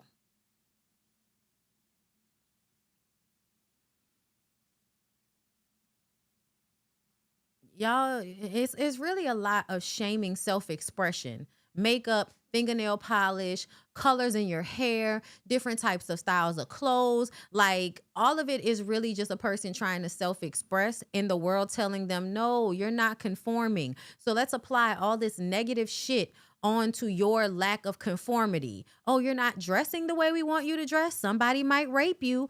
Oh, you're not doing exactly what we're telling you to do. That means if somebody hurts you, it's all on you. And then when you do everything right and the bad shit still happens to you and they still tell you that it was your fault some type of way. It's always a way that you were supposed to be better about protecting yourself from somebody that was preying on you. The fuck is going on? Ooh, girl. Ooh, girl. All right, where do I want to go next? Where do I want to go next?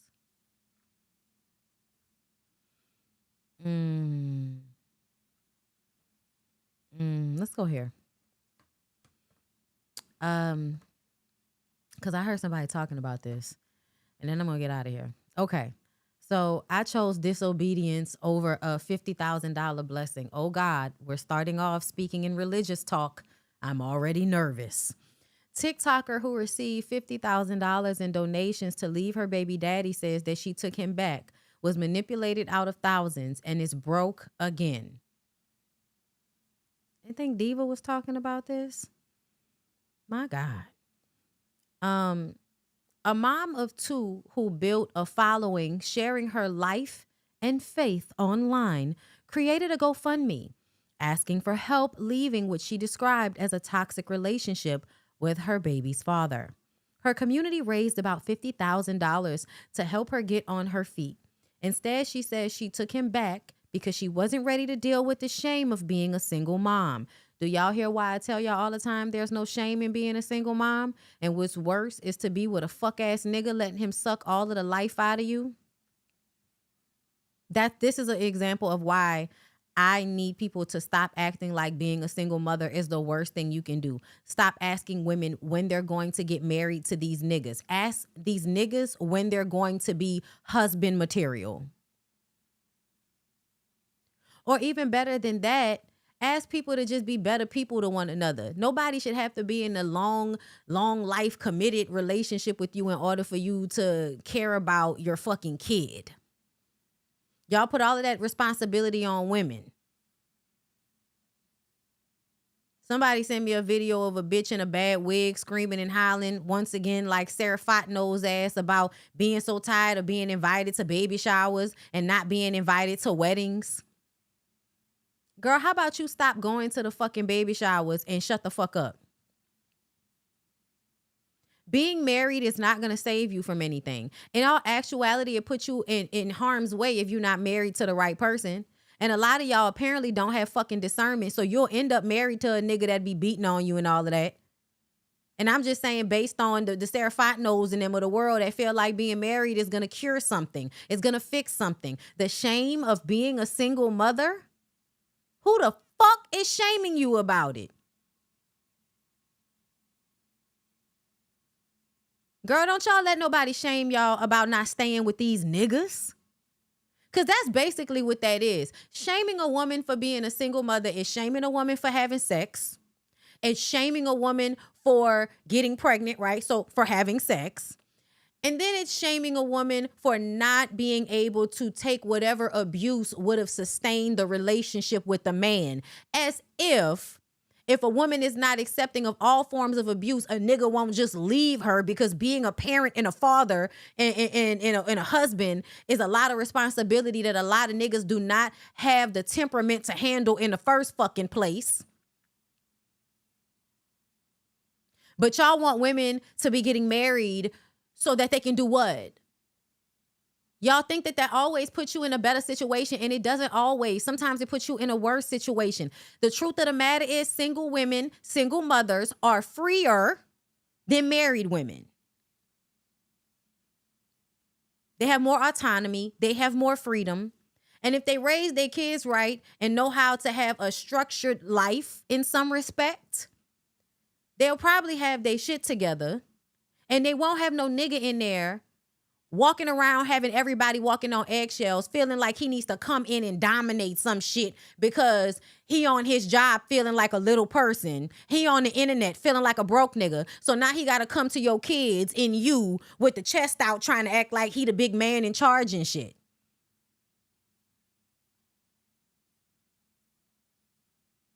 And yes, married women also are single mothers. Being married to a man does not mean you won't be lonely.